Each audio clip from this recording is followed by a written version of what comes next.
ಸ್ವಾಭಿಮಾನಿ ನ್ಯೂಸ್ಗೆ ಸ್ವಾಗತ. ಇಂದಿನ ಪ್ರಮುಖ ಸುದ್ದಿಗಳು. ಇದು ಹೆಸರಿಗೆ ಮಾತ್ರ ಅಣೆಕಟ್ಟು, ಆದರೆ ನೀರಿಲ್ಲ.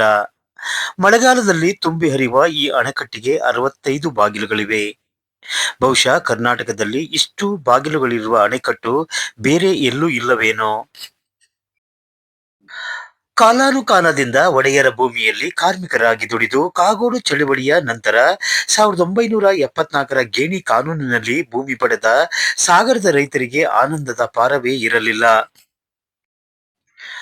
ಸಾಗರ ನಗರ ಬೆಳೆಯುತ್ತಿದೆ ಎಂದು ಸಾಗರದಿಂದ 4-5 ಕಿಲೋಮೀಟರ್ ದೂರದಲ್ಲಿ ಹರಿದು ಬರುತ್ತಿದ್ದ ವರದೆಯನ್ನು ನಿಲ್ಲಿಸಿ ನೀರು ಕುಡಿಯಬಹುದೆಂದು ಆಗ ತಾನೇ ಗೇಣಿ ಭೂಮಿ ಪಡೆದಿದ್ದ ರೈತರಿಗೆ 1984ರಲ್ಲಿ ನೋಟಿಸ್ ನೀಡಿ ಭೂಮಿ ಕಸಿಯುವ ಪ್ರಯತ್ನದಲ್ಲಿ ಸರ್ಕಾರ ಕೈ ಹಾಕಿತು.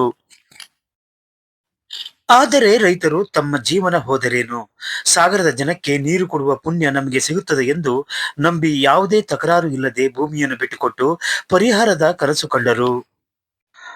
ಆದರೆ ಕುಡಿಯುವ ನೀರು ಸಾಗರಕ್ಕೇನೋ ಸಿಕ್ಕಿತು.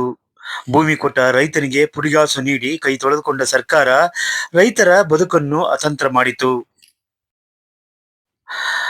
ರೈತರಿಗೆ ವರವಾಗಬೇಕಾಗಿದ್ದ ವರದೆ ಶಾಪವಾದಳು. ಕಾಲಕ್ರಮೇಣ ವರದೆಯ ಒಡಲು ಬತ್ತಿ ಜಲದ ಕಣ್ಣು ಕಟ್ಟಿ ಹೀಗೆ 3 ವರ್ಷಗಳಿಂದ ವರದೆಯ ನೀರು ಸಾಗರ ನಗರಕ್ಕೆ ಕುಡಿಯಲು ಬರುತ್ತಿಲ್ಲ.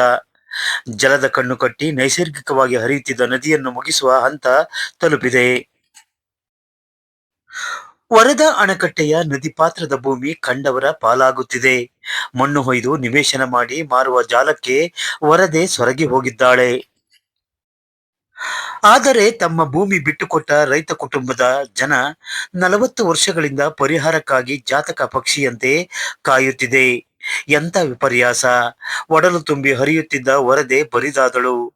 ಭೂಮಿಯ ಕನಸು ಹೊತ್ತ ರೈತರ ಬದುಕು ಬರದಿಂದ ಕೂಡಿದ್ದು ವಿಪರ್ಯಾಸ. ಒಂದು ಯೋಜನೆ ಹಳ್ಳ ಹಿಡಿಯಲು ಕಾರಣ ಯಾರು? ನಮಗೆ ನಾವೇ ಪ್ರಶ್ನೆ ಮಾಡಿಕೊಳ್ಳಬೇಕಾಗಿದೆ. ಆದರೂ ಭೂಮಿ ಕಳೆದುಕೊಂಡ ರೈತರ ಕಣ್ಣೀರು ಒರೆಸುವವರು ಯಾರು ಎಂಬುದೇ ಒಂದು ಪ್ರಶ್ನೆಯಾಗಿದೆ.